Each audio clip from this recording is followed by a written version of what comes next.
Hey guys, Dave. I'm here at the Unity Chapel Cemetery in Wyoming, Wisconsin, which is Iowa County. Unity Chapel is quite an old chapel, 1886. It's a small chapel. I'm not really here for the chapel, but we'll do a quick little walk around and give it a quick look here. We're actually here for a couple graves. Well, one grave. One former grave. Unity Chapel was, like I said, built in 1886-ish. I think it also had a school here as well. In 1974, the chapel here was placed on the National Register of Historic Places. And it's kind of significant because it's home of the Frank Lloyd Wright family. It's kind of their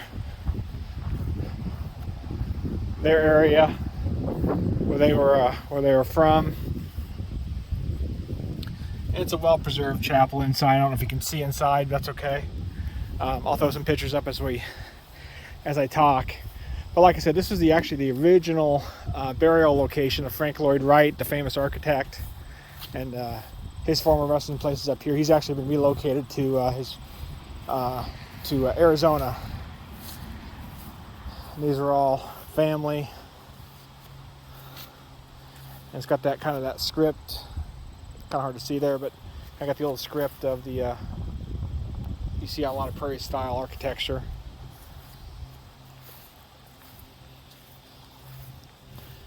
And here we're coming up to the original grave of Frank Lloyd Wright.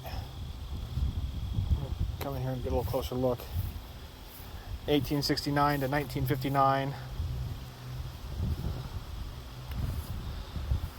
Kind of hard to see there, but it says love of an idea is love of God. Frank Lloyd Wright, kind of prairie school architecture style.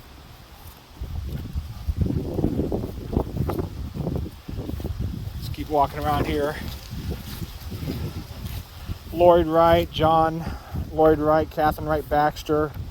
Catherine Wright Baxter, that's kind of where we're kind of beginning our story here a little bit.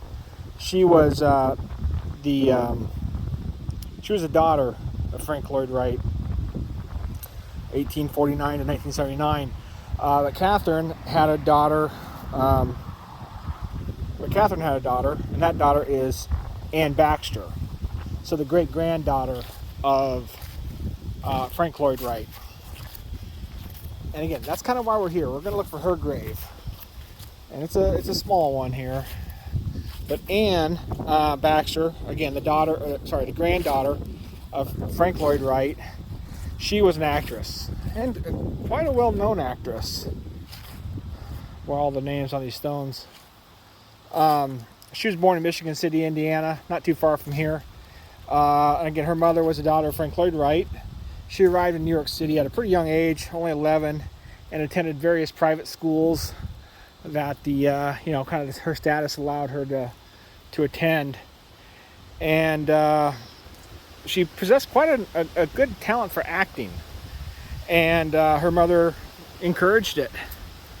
And she won a pretty good part at the age of 13 in a Broadway stage production. And that's kind of where it started. She eventually attended the acting school of the Theodore Irving School of Theater. Then a trip to Hollywood really got her started, searching for some roles in the movies. And unfortunately, it wasn't successful at first. She returned to New York, and she continued to act on the Broadway and the summer stock shows that were quite popular. And then another trip to Los Angeles, California proved to be a little bit more successful. And she got a contract with Xanax, 20th Century Fox. 20th Century Fox, I think everybody knows that one, at the age of 17. And she appeared in the first film to MGM. She was kind of like on loan. You'd have exclusive contracts with these different studios. And so she was kind of on loan, if you will, to this other studio, MGM. Anyways, she starred in 20 Mule Team in 1940. It was a minor Western feature featuring Wallace Beery. Overall, that was the beginning of it. Overall, her career lasted over 40 years from that one first little film. And she made many quality films, but she did, some that weren't so good. And her best role was Queen Nefertiti in the blockbuster The Ten Commandments. I think that one had like Charlton Heston, if I recall. Quite a few major stars. And it's shown every year still. I mean, I know I've seen it a couple times. She had several other ones. The Razor's Edge in 1946. That got her an Academy Award nomination for Best Supporting Actress. Her portrayal of Eva Harrington netted her a Best Actress nomination as well. So, like I said, very successful. And then after that, though, unfortunately, she had fewer and fewer roles as she got older. I mean, she was still active, but not near where she was earlier in her career. Lower joins. Her last film performance was in the TV movie Sherlock Holmes and the Mask of Death. I'm not familiar with that film, unfortunately. But hopefully, as I've been talking, I've been throwing up little video clips and stuff. Now we've fast forwarded quite a while. She was in New York City visiting from her residence in Kentucky and attempting to hail a cab. She fell into the street after suffering a stroke and was taken to a hospital in New York. She lingered for several days, it was said, and she died 8 days later at the age of 62 from a brain aneurysm. She was cremated, and her ashes were taken to the family cemetery here, located on again, this is the Frank Lloyd Wright estate here in Wisconsin. There's a short service, and a little memorial tree was planted, and she was interned near the former grave of her grandmother that was moved to Arizona. An ordinary stone was placed and inscribed with the year of her death. She was a mother of three notable daughters: Katrina, who made a short film at movie making; Melissa, who carried on with her own interior design firm in Atlanta; and Miguel, she embraced the faith and became a Roman Catholic nun stationed in Rome, Italy. So there we go. Anne did get her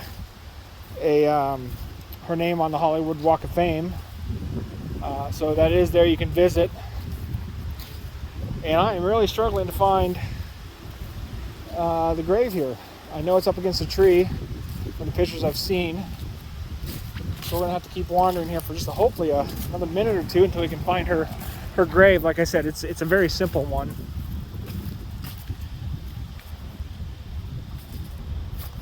And it should be, it may be right in front of that tree right there. We might have missed it. Let's see here.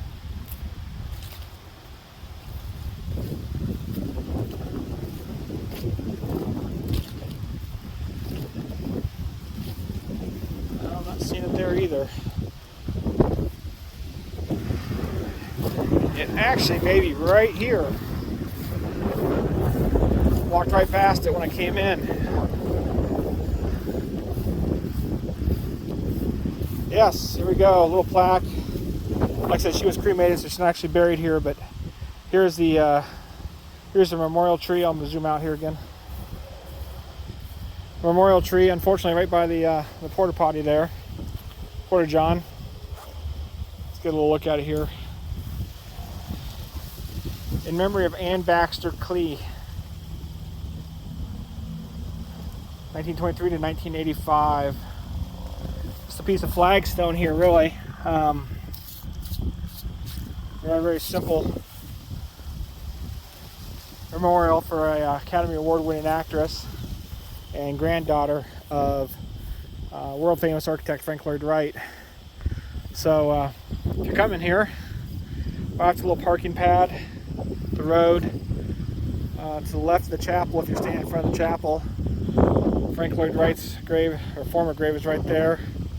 And then Anne Baxter's final Final memorial there, again, where her ashes are placed.